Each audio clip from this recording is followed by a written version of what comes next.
Hi everyone.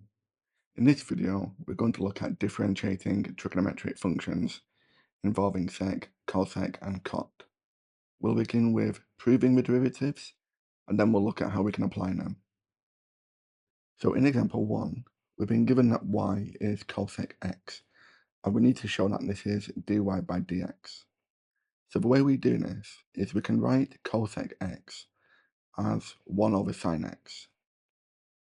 And now we can bring this sine x to the top, so y will be sine x to the power of -1. Now we can differentiate this using the chain rule.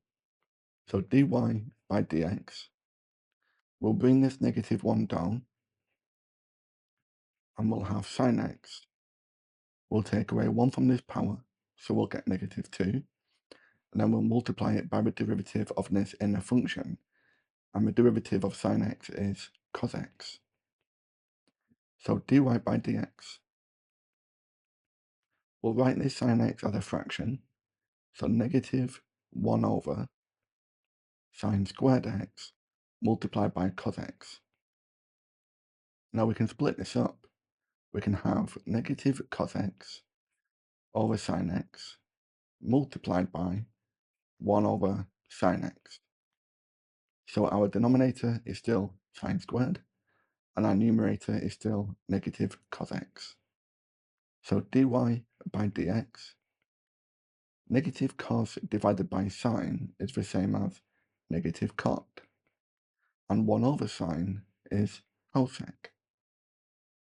So dy by dx will be negative cot x times cosec x, and that's what we were asked to show here.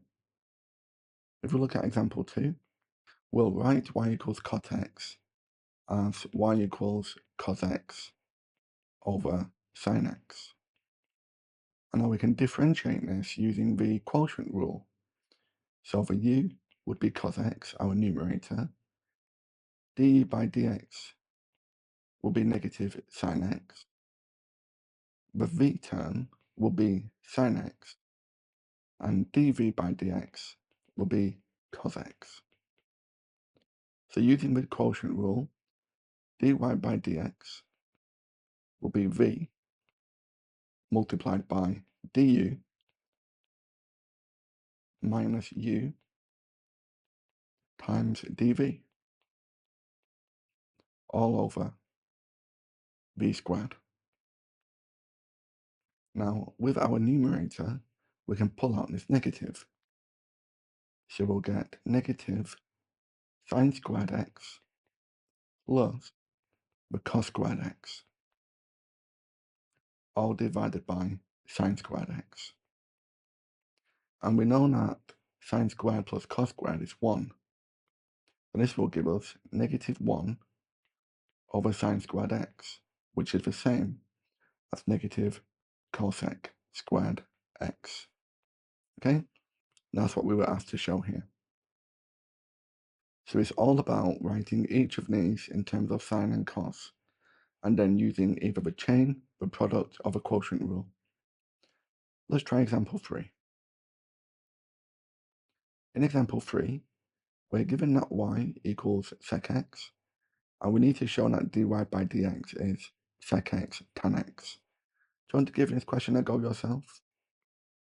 Okay, so welcome back if you had a go. We'll write sec x as 1 over cos x.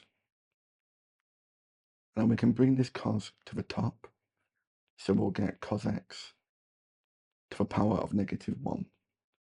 Now, do you think we're going to use the product, the chain, or the quotient rule?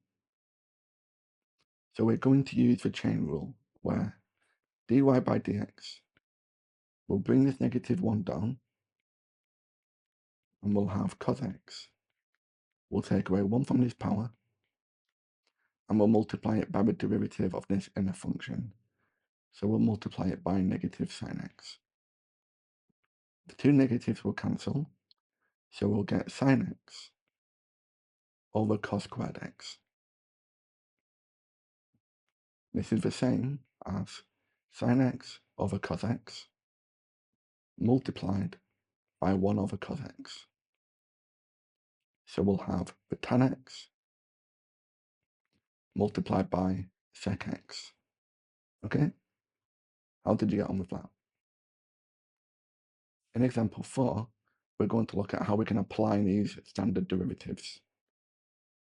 We're given these standard derivatives in a formula booklet, but it is really useful being able to derive them yourself. Do you want to try and apply these to differentiate each of these questions A, B, and C? You can pause the video and come back when you're ready. Let's go through the questions. So for question A, we have y equals cot squared x, and I'm going to write the squared on the outside. So now you can see we'll use the chain rule, where dy by dx will be 2, bringing this power down, multiplied by cot x to the power of 1, and then we need to multiply this by the derivative of a cot x, which you can see is cosec squared x, or negative cosec squared x. So we can tidy this up. Dy by dx will be negative 2 cot x cosec squared x. Okay? How did you get on with that? For question B, if y equals x sec x, now we need to use the product rule. So u will be x, du by dx will be 1, v will be the sec x, and dv by dx will be the sec x tan x. So dy by dx will be the u term multiplied by the dv term, sec x tan x, plus the v term multiplied by the du term, which is just 1. So now we can factor out the sec x. So dy by dx will be sec x multiplied by x tan x plus 1. Okay? For question C, again, we'll use the product rule. We'll let u equal e to the x. So du by dx will be the same. We'll let v equal cosec x. And to find dv by dx, we'll use this derivative. So dv by dx will be negative cosec x cot x. We'll substitute them into the product rule. I'll just block this off. So dy by dx will be the u term times the dv term